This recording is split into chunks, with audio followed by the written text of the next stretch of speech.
Well, Jonah Jackson, welcome to Chicago. As you just said, you've played here every year of your career, but you don't truly get to enjoy it. So what are your first impressions as you step foot in Hallis Hall? I mean, it's beautiful. This facility is second to none. I've been around some nice places, but there's nothing that's been like this. As soon as I walked in the door, they had a big picture of me signing all the retired numbers and everything. Like, such a historic program, and you know the city of Chicago, all the sports that come with it. I mean, there's nothing like it. You get traded to the Bears, and then you see the supplemental moves that the Bears make to overhaul the interior of the offensive line. What are you processing as that happens to you, and then you see what else is going on? Yeah, I was excited to get here in the first place, and then one of my buddies actually texted me. It was like Joe Tooney too, and I was like, whoa, like that's a guy you watch, and you're like, all right. Moves, the guy makes it look pretty every Sunday, Monday, Thursday.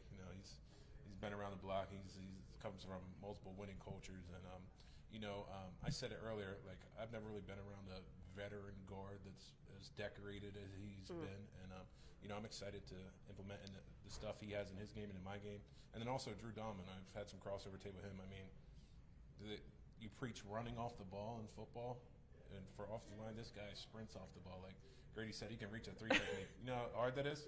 So the center's right here. Here's the guard. Here's the 3 technique. He's reaching the 3 technique. So it's definitely special. And then the young guy, Braxton and Darnell, I mean, I've seen them for the past couple of years, and they look great, and they be good bookends for us. So you're going to sit down with Joe Tooney, maybe it's over alcohol or something, and have a conversation. You're going to be like, all right, what do you want to ask him? Just like I don't know. I mean, we've had a lot of conversations, just different things. We have different style of games, kind of. But just see how he approaches the game week, how he watches film. He's been doing it at a high clip for a long time. So just to see those different things, and then maybe some things on the field and how he approaches sets in the run game. 2021, you're an All-Pro with Ben Johnson as your passing game coordinator. What allowed you to get the best season with working with him and kind of he seems to bring a ton of intensity. Definitely. Intensity, electric offense, 40-plus point capabilities.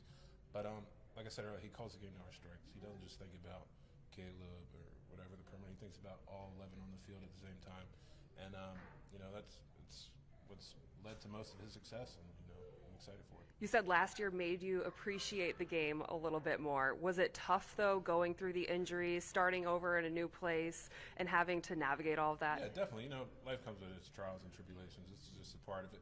But, it strengthened me, helped me understand that this game can come and go whenever. And, I was able, granted, things off the field didn't go well, but on the field didn't go so well, but off the field, I was taken care of. I had the great opportunity. My son was born in California. We got a great, beautiful home out there. So, all in all, it was pretty good, But we were talking to Dan Miller. He's the voice of the Detroit Lions, and he said it was like right after you got traded. He goes, Jonah Jackson is a top-notch dude. That's my guy. Yeah? Yeah, he actually, I think he lived the community behind me back in the. Oh, I love that. Yeah. So me and Dan had a great relationship. Yeah. So he was like, "You're going to bring so much to the locker room just being a grade A dude. What do you hope that the locker room can take away from you and your leadership style?" I just hope to be who I am, and hopefully it's infectious to the other guys. My approach to practice, approach to game week, things like that. Be a mentor for the young kids, and just do my part in being able to win. Last question about Ben Johnson. What do you think will make him a good head coach? I think will make him a great head coach. Great. Because he has the potential to do that, because he's a great offensive coordinator, great play caller. I mean, all those things. But his personability with people. He's able to get the best out of everybody. Like, there's not a lot of guys that really know every aspect of offensive line play, and he's a guy that does. And it makes you want to go harder, and I bet it makes other positions want to go harder for him too. So I think he's going to get the most out of this group. Hopefully a lot of big things to come here in No doubt, Chicago. no Welcome doubt. to the city. Welcome to the Bears. Yeah, good to be here. Thanks, Jonah. Thank you.